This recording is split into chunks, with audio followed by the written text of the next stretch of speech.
This is 219 News Now, brought to you by Strachan Van Til, making lives easier for 94 years.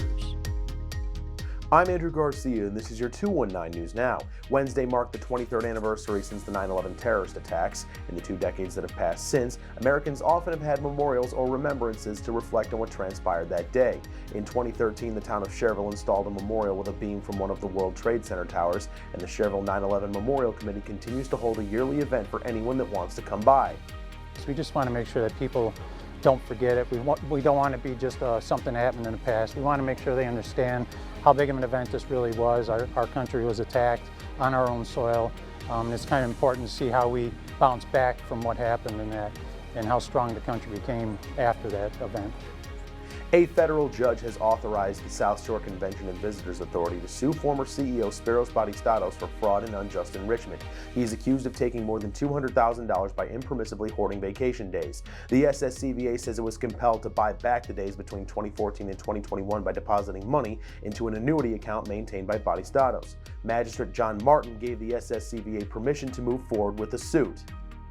Caitlin Clark Mania has come to Northwest Indiana. You can now walk through a corn maze at County Line Orchard in the shape of the Indiana Fever Star Guard, and it is the craze of the internet. As far as I know, it's the first one. I haven't seen anyone else do it, said Luke Family of Brands co-owner Tom Collins. It ended up on ESPN and Sports Illustrated. It got 10 million views in a 12-hour period. It went 0 to 60 mph fast. We have helicopters flying over the maze. We have a countless number of drone requests. You can visit the maze from now through the end of Halloween. And in sports, Purdue will look to jump out to a 2-0 start on Saturday when the Boilermakers play host to Notre Dame, who is coming off a major upset suffered at home last week at the hands of Northern Illinois. Sports director Sam Michael sat down with the voice of the Boilermakers, Tim Newton, to discuss how Purdue can pull off the victory. We saw some things, though, that Northern Illinois showed, and that is Notre Dame's offensive line is very inexperienced.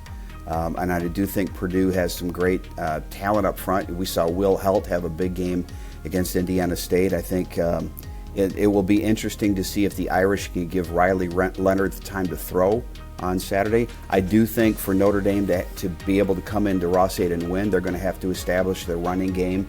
I know the Boilermaker coaching staff is very impressed with a couple of guys on that Irish roster, including Jeremiah Love, the running back. He's a real talent. He's got the ability to break big plays from anywhere on the field. At the wide receiver spot, I think Bo Collins is a player that they again can make big plays.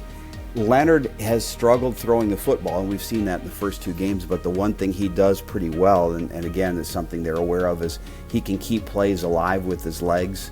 To read up on more local news and headlines, visit jed-tv.com and nwi.com. I'm Andrew Garcia, and this has been your 219 News Now.